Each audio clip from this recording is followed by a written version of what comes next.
This is Daily Blast Live. We're talking about what you're talking about. Get real. You all ready for this? Dun, dun, dun, dun, dun. No. Y'all, just stop. This is a sham. Welcome to DBL. I'm in for Jeff today. Hopefully you guys know I'm Lindsay Granger, everybody! So are you guys excited for the Oscars this weekend? It's happening Sunday night. It turns out a lot of celebs who are hoping to attend are suffering from something called swab sweat. You know, from the nasal strips. They're said to be panicking, worried that they'll miss the event while waiting for a negative PCR test, which they're required to take to attend. So it's still unclear if Kenneth Branagh will be able to go. He's up for Best Director for Belfast. He tested positive last week and is still reportedly in isolation while he's waiting for a negative test. Now, I feel like anytime I'm waiting for any results, even if I know like 100%, even like my pregnancy, I was pretty sure I was pregnant. Yeah. Oh, really? You were? Well, I was sick for like multiple weeks in a row, and just like seasick, things like that. It just doesn't happen. When you weren't on the ocean. Yeah, you just know. So like, I'm getting car sick sitting on my couch. Exactly. So what do you guys think? I mean, do you think that this is like you understand people having this big pressure to want to go to the Oscars and then waiting for I feel like result? Tori would be paying. Oh my God. Like, okay, so when I tried to get into Brown University, the letter arrived and I put all of like my favorite items from my childhood. I lit candles. I put on Enya. Were you trying to bring Jimi Hendrix back? I was trying to Did you get in? No. Al did, but I didn't get into Brown. I was on a wait list. So I get very nervous about this. And if I would so want to be at the Oscars, that PCR test would be I'd be so nervous. I know we're supposed to be talking about the Oscars, but in my head, I just see Tori sadly putting away all the things she took out for the reveal. The was blowing out the candles. I went, put this back in the drawer. You know, I can't understand people panicking about the Oscars because this is going to be kind of go down in history as the first Oscars kind of post-COVID where people are sitting close. And so the footage of this will be shown a decade from now. This will be looked at in history. So this is a big deal to be a part of this one. So I definitely, and also it just kind of feels good to be around people and not be weird and like, I'm sorry, did I look at you long? Right. You know, no it's masks, like 6 feet. And so I think people were just like, for the first time in a long time, realizing what we lost, Lindsay. And some people on the whole other end of this feeling like, okay, here we go with the super spreader event. Mm-hmm. Some people are like, don't even get the anxiety, just don't even go. Yeah. So like, there's a lot up in the air. So this year, the Oscars are hosted by 3 of the funniest women in Hollywood, Amy Schumer, Wanda Sykes, and Regina Hall. So how are they prepping? Well, Amy Schumer was on Ellen asking for advice. She even showed up dressed just like Ellen. Amy said she's not nervous, but she's excited. Ellen's advice was to have fun. Past Oscar host Whoopi Goldberg also gave Regina Hall some similar advice. Take a look. Whoopi told me she said, y'all go out there and have fun. She said, the more fun you all have, the more fun the audience has. Wrap it up, we want to go home. Same thing with Jimmy Kimmel. If the room is having fun, it's a great show. He said, so have fun. So Wanda also promised there would be some jabs aimed at the stars, but they said they're not going to trash anyone. It'll be satire, but not mean-spirited. So I like a good, healthy PC event. Al, yes. How about you? Yeah, I mean, I think whenever you leave the house to go to a comedy show, you go, I hope the comic is nice. It's number one. It's such a weird place that we're in, Lindsay, and in a weird way. Tor, I find it disrespectful that people feel like they need to decide for me what's going to offend me. I think that it's okay when you see somebody doing stand-up or doing a monologue that's obviously not serious. There's a part in most adults' brains where you go to that different part where it's satire, they're making fun, they're going to exaggerate. I feel like that decision is being made for us. Like, we're just going to remove any sharp objects. It's going to be like a 2-year-old is in the house, just rubber on all the corners so no one gets hurt. And is that a good thing? I don't know. Well, I don't think so. Because Steve Harvey talked about this recently on a podcast. He was saying how he has aspirations to do like television on some of the big networks, and so his goal can't be to do stand-up in the same way that say Dave Chappelle does it, because he wants to do some of these things that require you to not get canceled, and so that's how he has to live his life now as a comic. So I don't know. I mean, is that you guys both have done comedy and you do it more often now, but like you do better. I mean, sorry, you still do it. I mean, no, but seriously, how do you feel about that? Because if you want to do anything else, I mean, Amy Schumer, all the 3 ladies, Wanda Sykes, they're kind of on still do stand-up, but they also are on major networks. Right. So you have to like appease the audience and not get canceled. I mean, even Dave Chappelle was on the cusp of getting canceled. Right. You know what's funny is what you guys remind me of is a famous Mark Twain saying, who says censorship is like telling a man he can't have steak because a baby can't chew it. And it's like, it's the same thing. Like, don't tell me what I can't handle. And at award shows especially, we want to make fun of them because you're so rich and you're getting so congratulated and you're getting a pat on the back that Ricky Gervais, for instance, or an Amy Poehler, Tina Fey jab is so worth it. So I'm also with you. I do not want to see a PC show. I think it'll be really boring.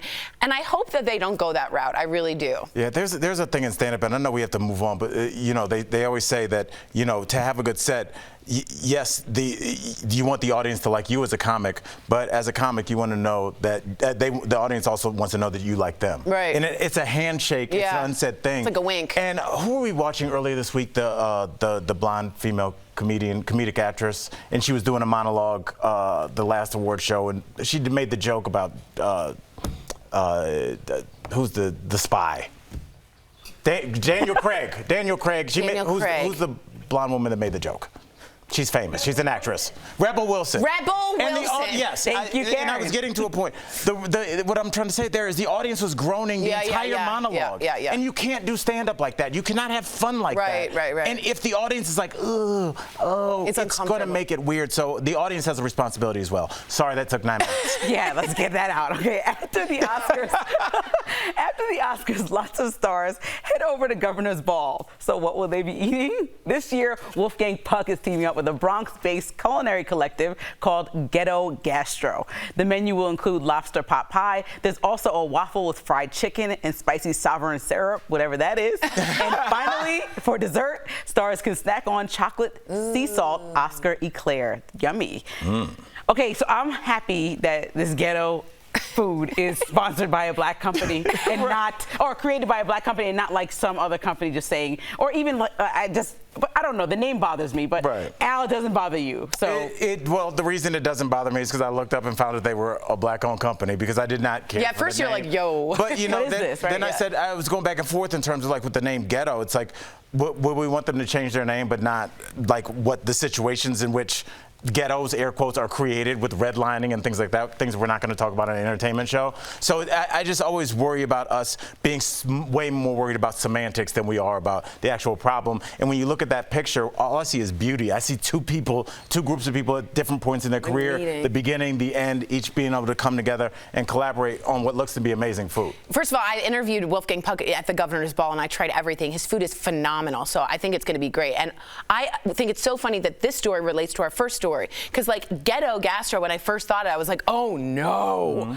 And then I was like, oh wait, are they taking the power back? Is that what this is all about? And you saw the logo with the fist saying Ghetto Gastro. So it's like, what can you say? What can't you say? So it's very similar to sort of the first story. So what you're saying, Tori, is that you felt a certain way and then you got context. Yeah, and then I was and then you were able to form an adult opinion. That's crazy. It's weird how that works. But I know this is a story surrounding the Oscars. I would be happy if we could actually talk about how the Oscars can do real things to make change. I mean, we've seen Denzel take an award and say, oh, it's been 40 years since Sidney Poitier won. And then we've seen Halle Berry win an Oscar for Best Actress, and then a black woman wasn't able to follow her, or a woman of color. You know what I mean? She said it today. She said that. She's still frustrated. I saw an interview with her recently. Like, that door did not open. Right, and she said, like, stop putting so much emphasis on it. So that's where I think I am with the Oscars, that it's like, none of my stuff is ever represented on their shows that I love. So I'm kind of frustrated and like not as interested as I should be because we're not even acknowledged. That's fair. And that's exactly goes back to what we're talking about, Lindsay, about why I'm happy that we're not getting hung up on the name. Yeah. Because when you spend 4 weeks dealing with them to change their name from Ghetto Gastro, then we haven't talked about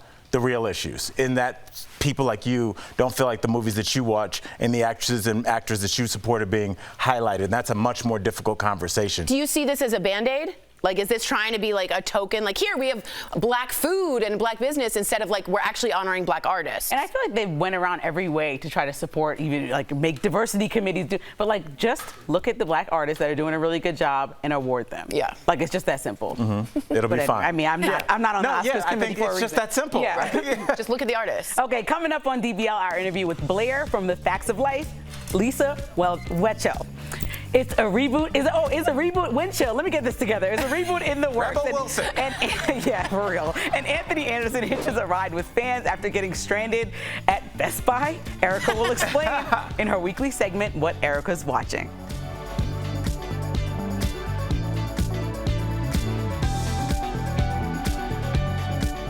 Closed captioning provided by Poshmark.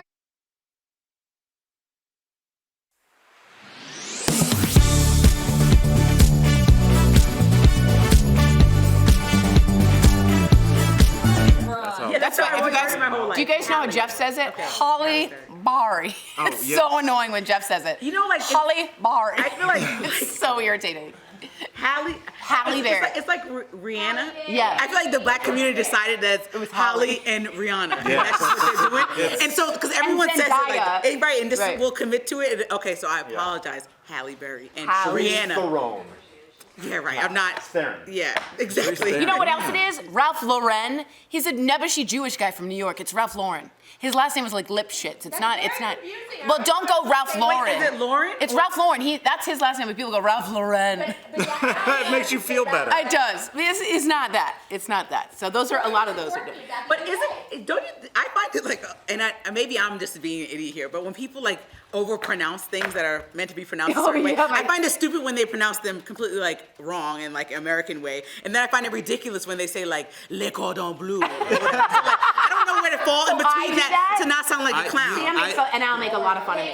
I was talking. Yeah, like where do you go to find like a happy medium? Lindsay, it's crazy. I was talking with my best friend about like why this is what we talk about. This is what comics talk about. Why the McMuffin has been more successful than the croissant sandwich. Oh, because the words. And my friend was like, it's because people feel weird saying croissant. Croissant. And they don't know what to say. Because a croissant on paper, the croissant sandwich should be a much more popular croissant. Sure. It's a better bread by itself. It's a flakier, buttery, more pastry bread. There's basically kind of better stuff inside, but the McMuffin looks good when you get it. And you can say it. And it doesn't look like when you open up a croissant sandwich, it's just like it's Are you saying it right? torn up in there. Croissant sandwich? So you're gonna First say of all, they could have workshopped that. Yeah. Okay, if you go up the block, you're gonna say, "Hi, you have any croissant?" Yeah.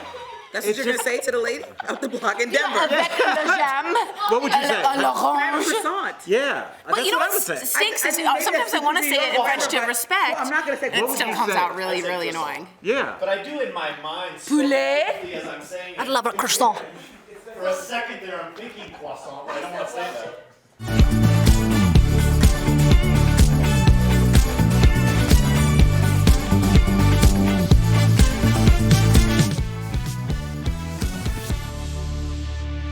Well, Anthony Anderson is moving on from Blackish and is stuck in the Big Apple. Kanye's canceled Grammy performance has hip-hop fans planning a concert. Plus, Sierra has a tip for your nails in this week's What Erica's Watching. After 8 amazing seasons, Blackish is coming to an end, and Anthony Anderson has already moved on. He has a new apartment in New York City, and recently a fan came to his rescue, and none other than Best Buy. Anthony found himself stuck with no car after buying 3 large flat-screen TVs. I have no idea who these people are, but I'm driving the vehicle right now because I just went to Best Buy to buy some TVs for my new place in New York, and he offered to drive me home, but didn't tell me he had a friend in the car. I don't have all the answers, but I do know that Best Buy delivers. But who needs that when you got fans that will hand over their keys and ride for you? Now, Kanye West might have been canceled for performing at the Grammys, but hip-hop fans are campaigning to have his show go on. Music mogul Jay Prince is calling for hip-hop artists to come together and throw a concert featuring Kanye that would compete opposite of the Grammys. Now, Drake and Nicki Minaj were also mentioned in the post. Nicki responded and suggested that she just might be there for it. Now, award shows faced being canceled long before Kanye's latest controversy, and if the Grammys go away, it might make room for the Yeezys, an award show where Kanye gets to pick all of the winners. Yo, Taylor, I'm really happy for you. I'm gonna let you finish, but Beyonce had one of the best videos of all time.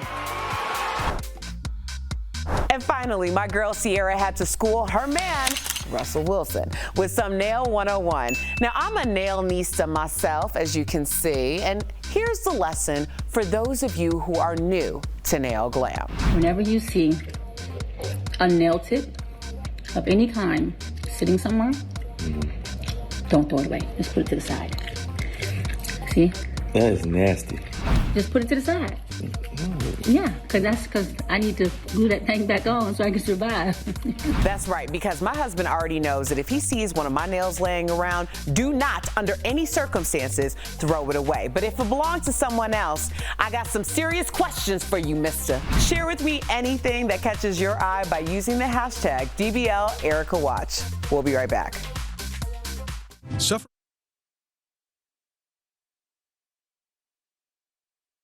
Every day, we help you separate fact from fiction in a world full of misinformation. And we ask you to text us your questions.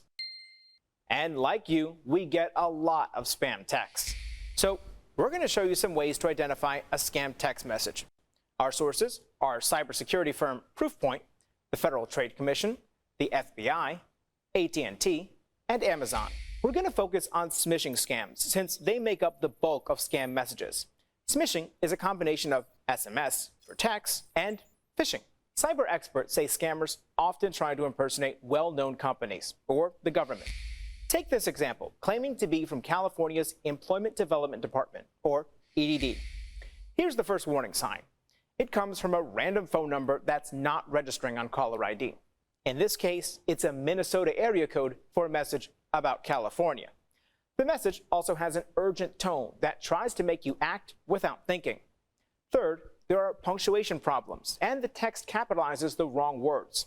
Official texts are usually more professional. Finally, there's the link at the end, which has a URL based in Grenada and doesn't go to an official .gov site. If you do get a suspected spam text, verify it by contacting the sender using a trusted method.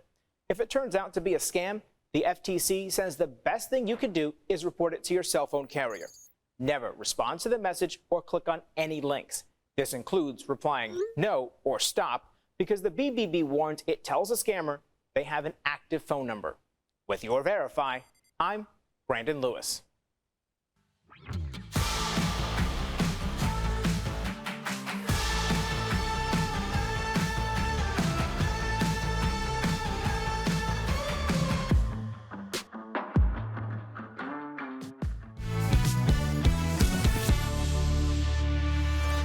She's timeless, she's classy, she's been on your screen since the late 70s, and that's a fact of life.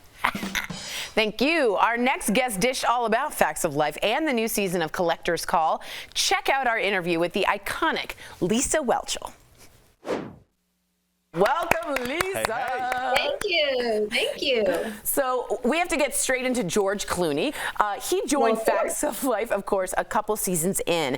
And I just wanted to know, how did the dynamic of your really close girls group change once Clooney entered the picture? Kuwait Times. The peak scale press doesn't do it for you? I've been living there the past couple of years. I just like to keep up. What were you doing in Kuwait? I was working for an American company building hot tubs for Kuwaiti homes. We filmed 9 seasons. He joined the 7th, 8th, and 9th season. So we've been kind of really just inundated, saturated with estrogen.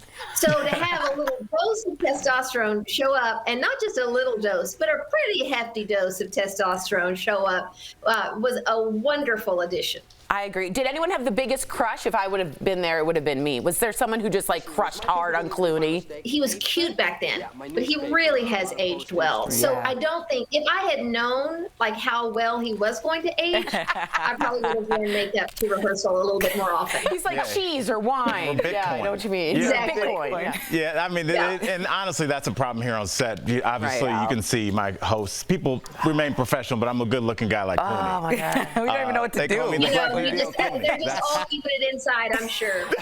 Thanks, Lisa. Exactly. Okay. Now, I'm going to tell you something that you already know. The live Facts of Life tribute in December was a huge success, of course. So now everybody, including myself, we want to know, is a reboot in the works? Well, I got to tell you, it really did get people talking, and it got Sony thinking about it. And so we are in the middle of some negotiations and conversations right now. So, you know, we're keeping our fingers crossed. Nothing is a done deal until it's done. Okay, so let's talk Collector's Call. Which sale on that show shocked you the most, and how much did it go for? What you learn from the show is that you really can't put a price on these collections. You can, we have an expert appraiser who comes, but the value is about the stories, about the hunt, about what it brings up in the collector and the viewer from childhood.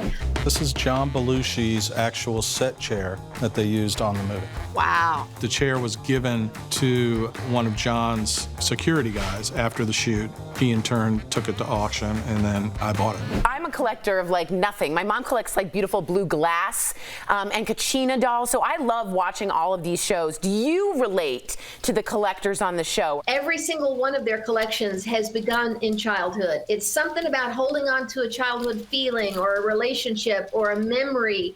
And since most of them are about my age, what they're collecting actually taps into my own childhood. And so, I think it's one of the reasons why Facts of Life lasted so long and why people of our age still love it so much, because it just brings us back to, I don't know, maybe a simpler time.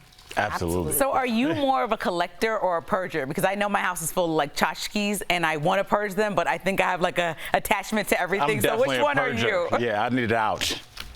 Yeah, I'm a purger. Just because I'm the kind of weirdo that loves to move, because it means I get to kind of go through and purge everything, doesn't mean I can't appreciate and maybe live through somebody else who collects. Have you seen any memorabilia where you're like, look, if they don't want that, I'll take that with me? Lots and lots. But I'll have to tell you, the thing that was the toughest was last season. The collector was Charlotte Rae, who played Mrs. Garrett's real son, and he brought her collection of things that she had collected over 50, 60 years in show business, and she had a pennant, an Eastland pennant from the set. Oh man, I wanted to slip that into my purse and take it home. But he knows where I live, so I couldn't do that. Lisa, thank you so much. We will keep an eye out for that Facts of Life reboot. Seriously, we're all super excited about it. But in the meantime, DBL Nation, don't forget to catch the season 3 premiere, which she said is amazing, of The Collector's Call, March 27th on MeTV. It's been such a pleasure chatting with you. We'll be right back. Thanks. Lisa. Thank you. Promotional consideration is brought to you by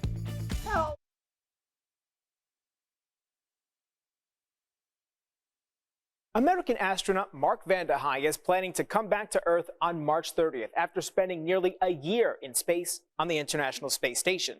But he'll need a seat on a Russian spacecraft. NASA's reliance on the Russian space agency Roscosmos started years ago when the U.S. ended its space shuttle program, and well before the U.S. imposed sanctions on Russia because of its invasion into Ukraine. Now, a video showing that cosmonauts left Vande Hei behind on the ISS is going viral. So, let's verify. Did Russia leave an American astronaut behind in space? Our sources are NASA, Roscosmos, and Russian news agency RIA Novosti. The video was first posted to Telegram by RIA Novosti on March 5th and shows 2 Russian cosmonauts waving goodbye to American Vande Hei.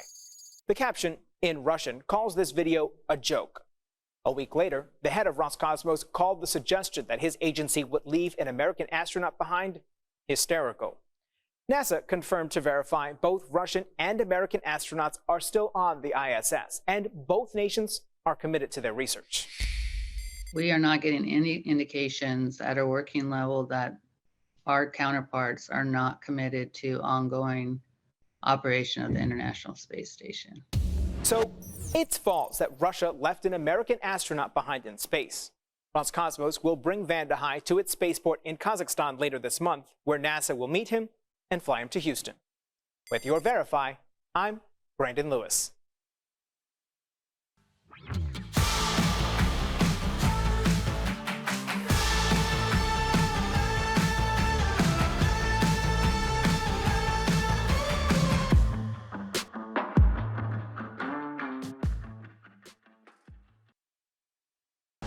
This March, connect with Al, Tori, Erica, Jeff, and Sam. Oh my gosh. Lively discussions. Absolutely is not essential. Yes, it is. Fun guests. Are you a drummer? Oh, yes! Yeah. Always bringing the laughs. Can me or Jeff host? I'm out. Real conversations are on DBL. Man, you guys want all the smoke with these hard questions. Yeah. DBL, all new every day.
Welcome back. So today we're debunking popular myths about car safety and maintenance. That's today's Auto Alert, sponsored by Ox Car Care. Yeehaw! Myth number 1, premium gas is the best. Not always true. Only certain cars require premium gas. If your car does not, you're wasting money. Myth number 2, Kelly liked that one. You must warm up your car when it's cold outside. Here's the truth. Most cars only need to warm up for 30 seconds. That's good because I'm always running late. And myth number 3, coffee or opening the window will stop fatigue. Actually, there's no quick cure for fatigue. Driving sleepy is just as dangerous as being under the influence of drugs or alcohol. Ox Car Care is dedicated to providing you with an amazing auto protection plan experience that works for your budget. If you're looking for better car care, give them a call at 800-211-3448. I love it.